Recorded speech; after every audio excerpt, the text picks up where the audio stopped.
54 ऐसी प्रतिष्ठानों को किया गया बंद जो बिना मास्क के चला रहे थे प्रतिष्ठान। साथ ही साथ 19 वाहन को भी किए गए जब्त। नदी में नहाने गए बच्चे की डूबने से हुई मौत। दरभंगा के बालूघाट में छापेमारी के दौरान किया गया शराब बरामद। स्नातक और प्रास्नातक की फाइनल ईयर सेमेस्टर की परीक्षा सितंबर 2020 तक की जाएगी आयोजित। भाकपा माले के नेता ने कहा, बिहार में रोजगार नहीं मिलने से एक बार फिर प्रवासी मजदूर वापस लौटने पर मजबूर। खबरों को पूरा देखने के लिए YouTube पर जाके सर्च करें NDTN न्यूज दरभंगा। चैनल को लाइक, सब्सक्राइब, कमेंट और शेयर करना ना भूलें। दरभंगा शहर में बढ़ते हुए संक्रमण को देखते हुए दरभंगा जिलाधिकारी और सिटी एसपी अब सड़कों पे खुद भी उतर गए हैं और लोगों को जागरूक करने में लग गए हैं। लगातार प्रशासन द्वारा शहर में बढ़ते हुए कोरोना वायरस महामारी से लोगों को बचाने के लिए लोगों को ज्यादा से ज्यादा जागरूक करने का प्रयास किया जा रहा है ताकि लोगों को इस बीमारी से बचाया जा सके। वहीं दूसरी तरफ जिलाधिकारी ने बताया कि 3 दिनों में लगभग 54 ऐसी दुकानों को बंद किया गया है जो बिना मास्क के दुकान चला रहे थे। वहीं 19 वाहन भी जब्त किए गए हैं और 1 लाख का फाइन भी किया गया है। अगर लोग अब बिना मास्क के सड़क पे देखे जाते हैं तो उन्हें जुर्माना के तौर पे 50 रुपए फाइन भी भरने होंगे। आइए आपको सुनाते हैं कि जिलाधिकारी ने क्या कुछ कहा।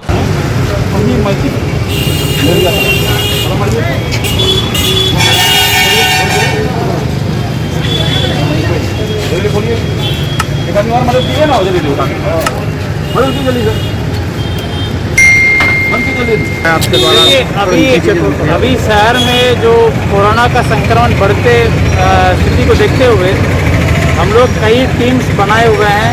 जिले के सभी पदाधिकारीगण को, सभी अनुमंडल प्रखंड स्तरीय पदाधिकारी को निर्देश दिया गया है कि जो मास्क नहीं पहनते उनको 50 रुपया फाइन वसूलना है। जो प्रतिष्ठान मास्क के प्रयोग नहीं करते उनको प्रतिष्ठान को बंद करना है।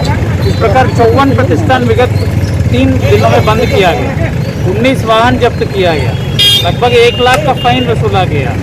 2 प्रकार का फाइन होती है, एक मास्क नहीं पहनने का 50 रुपया और MVA एक्ट में अगर मास्क पहने बिना गाड़ी चलाएंगे तो सरकारी आदेश को उल्लंघन को देखते हुए MVA एक्ट का धारा 179 के तहत 2000 तक फाइन लेने के प्रावधान है। तो ये सब के बारे में जागरूकता करने का और कुछ हम लोग भी खुद जायजा लेना चाहते हैं कि शहर का क्या स्थिति है, कैसे अनुकूलन हो रहा है। इसलिए शहर का विभिन्न रीजन में क्षेत्रों में आज हम लोग जाएंगे, देखेंगे और अगर कार्रवाई की आवश्यकता हो तो कार्रवाई भी करेंगे, जागरूकता भी साथ साथ करेंगे।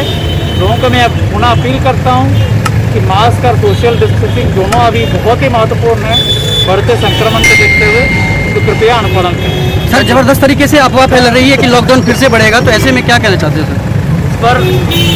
उस पर अभी कोई निर्णय नहीं लिया गया है, ये अफवाह है और तत्काल 3 बाजार एरिया को सील किया गया है और आवश्यकता पड़ने पर और बाजारों को जहां पर ज्यादा फैलाव है वहां बंद करने का निर्णय लिया जाएगा। मंगलवार को किला घाट के CM कॉलेज के पीछे पक्का घाट के पास बागमती नदी में नहाने के दौरान 4 बच्चे डूबने लगे।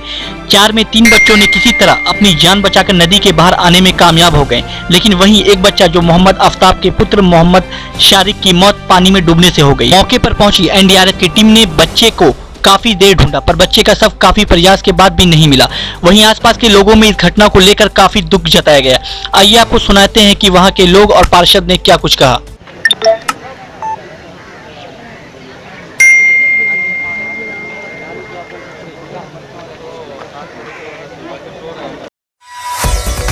जो यहाँ पर भीड़ इकट्ठी है इसके बारे में आप जानते हैं? मुझे पता है कि आज 3 सवा 3 के बीच में 4 बच्चे यहाँ नहाने आए थे।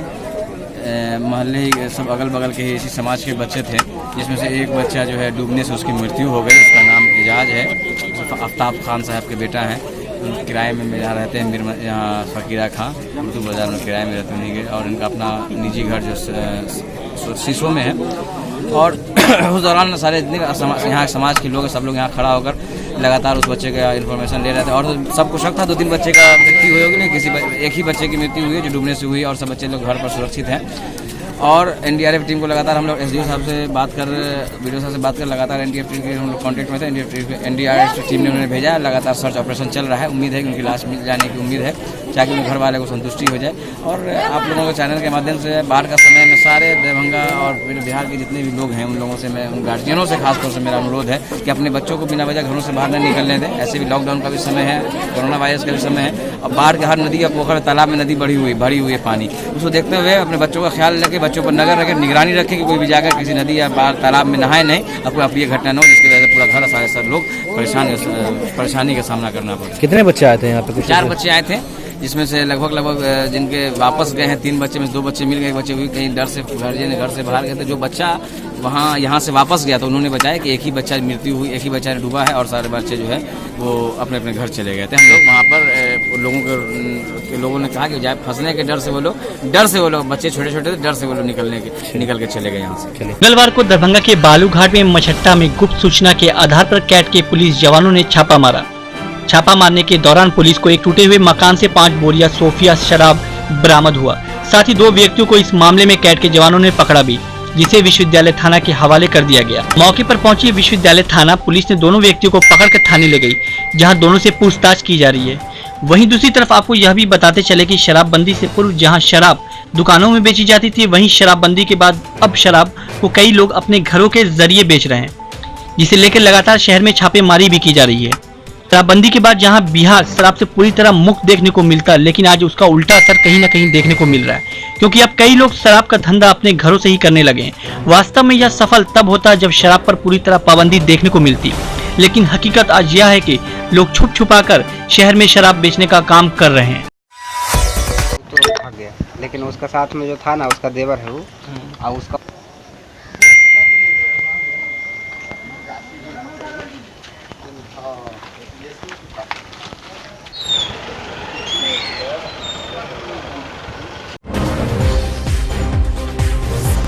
विश्वविद्यालय अनुदान आयोग यूजीसी ने विश्वविद्यालय और शैक्षणिक संस्थानों की परीक्षाएं और नए एकेडमिक सत्र को लेकर रिवाइज गाइडलाइंस जारी कर दी है। यूजीसी के इस फैसले और प्रेस नोट की जानकारी केंद्रीय मानव संसाधन विकास मंत्री डॉक्टर रमेश पोखरियाल निशंक ने सोमवार को देर शाम को दी। भारत सरकार के गृह मंत्रालय ने भी विश्वविद्यालय को परीक्षाएं कराने की अनुमति दी है। यूजीसी की नई गाइडलाइंस के अनुसार विश्वविद्यालय और शैक्षणिक संस्थानों में स्नातक और परास्नातक की फाइनल ईयर सेमेस्टर की परीक्षाएं सितंबर 2020 अंत तक आयोजित की जाएगी, लेकिन सभी संस्थाओं और छात्रों को कोरोना वायरस से बचाव के लिए भारत सरकार के स्वास्थ्य मंत्रालय की ओर से जारी गाइडलाइंस का पालन करना होगा। गृह मंत्रालय के द्वारा फाइनल टर्म परीक्षा को लेकर एक नोटिफिकेशन हायर एजुकेशन को दिया गया है। इसमें साफ तौर पर है कोई विश्वविद्यालय इस समय में परीक्षा आयोजित कर सकते हैं। आपको पता होगा जब देश में कोरोना मरीज की संख्या कम थी, जब कोरोना बीमारी की शुरुआत हुई थी, उस समय में लॉकडाउन लगा दिया गया, सारे विश्वविद्यालय को बंद कर दिया गया, सारा कॉलेज को बंद कर दिया गया। और जब आज कोरोना अंतिम चरण में है, तब विश्वविद्यालय खुल रहे हैं, कॉलेज की खुलने की चेतावनी दी जा रही है और परीक्षा लेने की बात कही जा रही है। ये बिल्कुल गलत है। आज जब कोरोना पूरा देश में बढ़ रहा है, क्या जब छात्र परीक्षा बैठ के देंगे, क्या उनको कोरोना बीमारी नहीं हो सकती है? आज स्थिति ऐसा भयावह बना हुआ है कि 1-2 लोग साथ आपस में बैठ नहीं सकते हैं। और इस समय में होम मिनिस्टर के द्वारा जो परीक्षा की नोटिफिकेशन जारी की गई है, हायर एजुकेशन को कहा गया है या परीक्षा और हम ऐसे परीक्षा के निर्णय को नहीं मानते। और जब कोरोना की संख्या कम होगी, जब कोरोना पे यहाँ रोकथाम पाएगा, जब कोरोना पे पूरा मिथिलांचल रोकथाम पाएगा, उस स्थिति में परीक्षा ली जानी चाहिए। अगर ऐसे समय परीक्षा की जाती है तो इसका छात्र विरोध करेंगे। मंगलवार को अंचल सह प्रखंड कार्यालय हैराघाट में भाकपा माले ने प्रदर्शन करते हुए कहा कि सरकार ने प्रवासी मजदूरों को अपनी योग्यता के अनुसार काम देने की बात कही थी, लेकिन न तो कोरोना टेस्ट हो रहा है और न ही प्रवासी मजदूरों के लिए रोजगार की व्यवस्था। मनरेगा में भी काम नहीं मिल रहा है। नतीजतन एक तरफ कोरोना का विस्फोट हो रहा है तो दूसरी तरफ प्रवासी मजदूर काम की तलाश में एक बार फिर से वापस लौटने के लिए मजबूर है। सरकार ने इस प्रश्नों से पूरी तरह से मुंह फेर लिया है और लोगों को भी अपने रहमो करम पर छोड़ दिया है। भाकपा माले के नेता ने यह भी कहा कि प्रधानमंत्री ने भी अपने संबोधन में प्रवासी मजदूरों को रोजी रोजगार व आय के बारे में एक शब्द नहीं कहा। गरीबों को मुट्ठी भर अनाज मुहैया कराने की बात कहकर उन्होंने गरीब व प्रवासी मजदूरों के साथ मजाक किया है।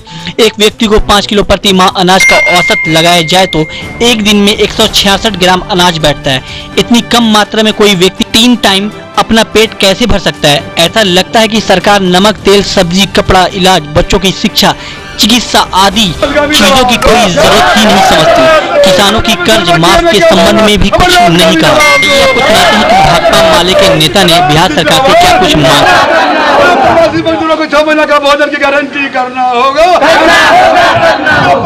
प्रवासी मजदूरों को सरकार जारी करना बंद करो।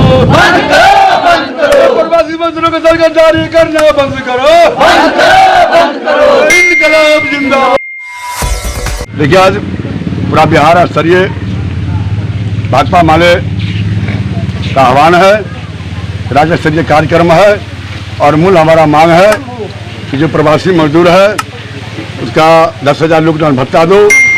प्रवासी मजदूरों का बच्चे की पढ़ाई का बेहतर व्यवस्था करो, रहने के लिए घर की व्यवस्था करो।